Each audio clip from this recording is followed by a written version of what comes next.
Hello friends, welcome back to Law in Telugu video series. So, criminal rules of practice లో rule 48 చూస్తున్నాం మనం ఇప్పుడు. Rule 48 ఏం చెప్తుంది మనకి? Affidavit on information and belief. So ఈ అఫిడవిట్ ఏం బేస్ చేసుకుని అంటే ఇన్ఫర్మేషన్ అండ్ బిలీఫ్ని బేస్ చేసుకొని, right. Every affidavit containing statements made on the information or the belief of the deponent. So every affidavit containing statement. So ఈ అఫిడవిట్లో ఒక statement ఉందన్నమాట. బట్ ఈ statement made on information or belief of the deponent. ఈ డిపోనెంట్ యొక్క belief or information, right, base చేసుకొని ఆ statement ఉందన్నమాట. సో అటువంటి affidavit shall state the source or the ground of information or belief. ఆ ఇన్ఫర్మేషన్కి ఆర్ బిలీఫ్కి సంబంధించి సోర్స్ ఏంటి, ఆ సోర్స్ ఆర్ గ్రౌండ్ ఏంటనేది కూడా మెన్షన్ చేయాలి. స్టేట్ అంటే మెన్షన్ చేయడం అనమాట. ఒక ఎగ్జాంపుల్ చెప్తాను, మీకు ఈజీగా అర్థమవుతుంది. ఒక అఫిడవిట్లో ఏం చెప్తున్నా అంటే, ఐ బిలీవ్, మీరు అడిగిన వ్యక్తి ఎవరైతే ఉన్నారో అతను పలానా ఊర్లో ఉన్నాడని చెప్పేశాడు అనమాట. ఐ బిలీవ్ అని చెప్తున్నాడు. ఓకే, సో ఇదేంటిది? జస్ట్ ఐ బిలీవ్ అంటే, ఎందుకంటే ఇతను పర్సనల్ నాలెడ్జ్ ఏం లేదు ఇక్కడ, రైట్. జస్ట్ అతను కొన్ని ఇన్ఫర్మేషన్ బట్టి, అతని నమ్మకాన్ని బట్టి చెప్తున్నాడు. మీరు అడుగుతున్న వ్యక్తి పలానా చోట ఉండొచ్చు అని నమ్ముతున్నానని చెప్పేసి, రైట్. సో ఇక్కడ ఈ బిలీఫ్ ఏంటంటే, belief must be supported by A source. ఏంటి ఆ సోర్స్ అనేది ఇక్కడ మెన్షన్ చేయాలన్నమాట అఫిడవిట్లో. సపోజ్ నేను మొన్న పలానా వ్యక్తితో మాట్లాడుతున్నప్పుడు, ఈ వ్యక్తి ఎవరైతే ఉన్నారో మీరు అడుగుతున్న వ్యక్తి పలానా ఊర్లో ఉన్నాడని ఆ వ్యక్తి నాకు చెప్పాడు అని చెప్తున్నాను అనమాట, రైట్. సో ఇక్కడ ఆ సోర్స్ మెన్షన్ చేస్తున్నాను అనమాట. యాక్చువల్గా అంటే ఇతని పర్సనల్ నాలెడ్జ్ కాదనమాట, రైట్. సో మనం ఎప్పుడైతే without mentioning the source of belief, ఆ బిలీఫ్కి సంబంధించినటువంటి సోర్స్ ఏదైతే ఉందో దాన్ని మెన్షన్ చేయకపోతే ఆ statement will be treated as unreliable. Okay, so మన ఇన్ఫర్మేషన్ ఆర్ బిలీఫ్ని బేస్ చేసుకుని ఎప్పుడైనా స్టేట్మెంట్ ఇచ్చినప్పుడు ఖచ్చితంగా ఈ ఇన్ఫర్మేషన్కి ఈ బిలీఫ్కి సంబంధించిన సోర్స్ మెన్షన్ చేయాలని చెప్తుంది అనమాట, రైట్. 49 చూడండి, rule 49. Documents referred to in affidavit to be referred as exhibits. So మనం అఫిడవిట్ ఇస్తున్నప్పుడు అందులో ఏమైనా డాక్యుమెంట్స్ గురించి మాట్లాడామనుకోండి, ఏవైనా డాక్యుమెంట్స్ గురించి రెఫర్ చేసామనుకోండి, ఫలానా డాక్యుమెంట్ నేను అప్పు ఇచ్చేది అతనికి ఫలానా సో డేట్న అతను నాకు ప్రామిసరీ నోట్ రాశాడు, ఇట్స్ ఎ డాక్యుమెంట్ అనమాట. ఈ డాక్యుమెంట్స్ని ఏంటంటే ఎగ్జిబిట్స్ కింద రిఫర్ చేయాలన్నమాట. మనం ఏవైనా అఫిడవిట్ లేదని డాక్యుమెంట్స్ గురించి మనం మాట్లాడితే ఆ ఎగ్జిబిట్స్ కింద చూడాలన్నమాట మనం వాటిని. Okay, documents referred to in an affidavit shall be referred to as exhibits. Okay, and shall be marked in the same manner as exhibits admit by court. Court ఎగ్జిబిట్స్ని ఏ పద్ధతిలో అయితే మార్క్ చేస్తుందో అరే అడ్మిట్ చేస్తుందో అదే పద్ధతిలో ఇవి కూడా అఫిడవిట్లు ఏవైనా డాక్యుమెంట్స్ గురించి మాట్లాడినట్లయితే, పొందుపరిచినట్లయితే ఆ డాక్యుమెంట్స్ని కూడా మార్క్ చేయాల్సి ఉంటుంది. అండ్ అలాగే అఫిడవిట్లో మనం ఏదైతే ఈ డాక్యుమెంట్స్ గురించి మాట్లాడుతున్నామో వాటికి సంబంధించి shall bear a certificate signed by the officer before whom affidavit is taken. మనం ఎవరి ముందు అయితే ఆ ప్రమాణ పత్రం తీసుకుంటున్నామో, రైట్, అంటే ఎవరి ముందు అయితే ప్రమాణం చేస్తున్నామో అది ధృవీకరిస్తున్నాము, ఆ వ్యక్తి ఏంటంటే ఒక సర్టిఫికేట్ ఇస్ నథింగ్ బట్ ఆయన స్టేట్మెంట్ అనమాట, దాన్ని ధృవీకరిస్తున్నట్లు. ఓకే, అతను ఇచ్చేటువంటి ఒక సర్టిఫికేట్ కూడా ఉండాలి, దాని మీద సైన్ చేయాలన్నమాట, right. Documents referred to in affidavit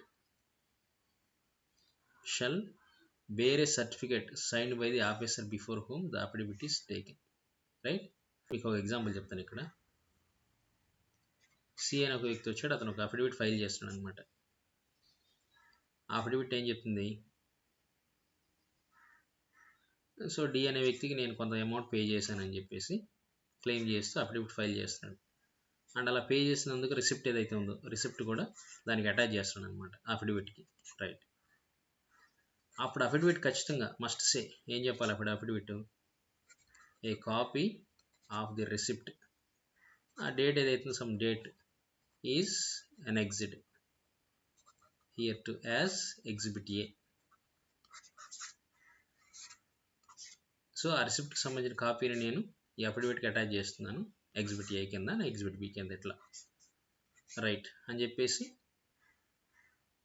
affidavit చెప్పాలన్నమాట. Okay, and ఆ రిసిప్ట్ ఏదైతే ఉందో దానికి అటాచ్ చేసిన రిసిప్ట్ దాన్ని ఫిజికల్గా మనం ఏం చేయాలంటే stamped as exhibit A, right. At the same time bear a certificate signed by the commissioner of courts. Like ఎవరైతే వాళ్ళు అనమాట, వాళ్ళ ముందు ఒక సర్టిఫికేట్ కూడా దానికి కలిగి ఉండాలన్నమాట. అది సర్టిఫికేట్ ఎట్లా ఉండాలి, ఇప్పుడు సపోజ్ ఒక ఆఫీసర్ ముందు మనం అఫిడవిట్ ఇస్తున్నాం అనుకోండి, అప్పుడు ఆఫీసర్ ఇచ్చే సర్టిఫికేట్ ఎలా ఉంటుందంటే certified that the document marked as exhibit A, ఏదైతే మార్క్ చేశారో was shown to me and referred to in the affidavit. నాకు చూపించారు, అలాగే అఫిడవిట్ ఏదైతే ఇస్తున్నారో దాంట్లో కూడా రిఫర్ చేశారు, అలాగే అఫిడవిట్ని sworn before me on some date signature stamp వేస్తారనమాట. సో ఇట్లా ఉండేటప్పుడు ఒక సర్టిఫికేట్ కూడా మనం కలిగి ఉన్నాం. Shall bear a certificate signed by the officer, right. 50 చూడండి.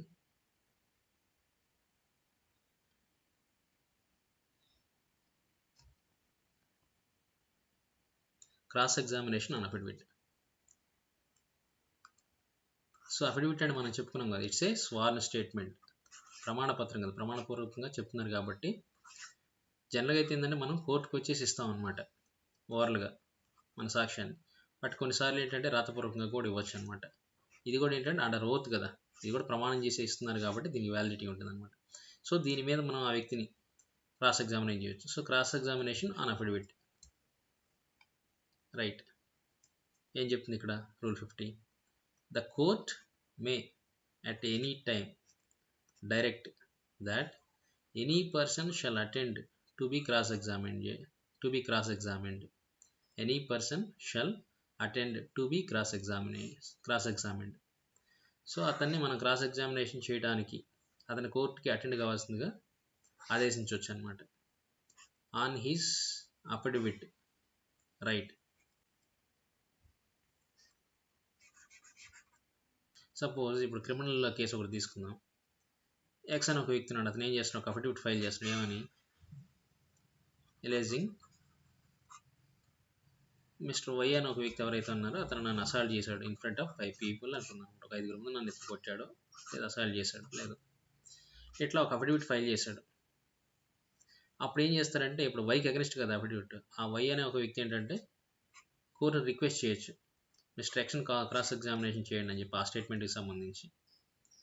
ఒకవేళ కోర్ట్ ఫీల్స్ నెససరీ, అది ఓకే అనుకుంటే కోర్టు కూడా it can order mister X to attend, కోర్టుకు హాజరవ్వండి మీరు, and to be questioned on facts mention in the affidavit. అఫిడవిట్లో అయితే ఫ్యాక్ట్స్ మెన్షన్ చేసి దానికి సంబంధించి అతనికి క్రాస్ ఎగ్జామినేషన్ చేయవలసింది కూడా ఆదేశించవచ్చు అనమాట, రైట్. సో ఇదన్నమాట 50 అర్థమైంది అనుకుంటున్నాను.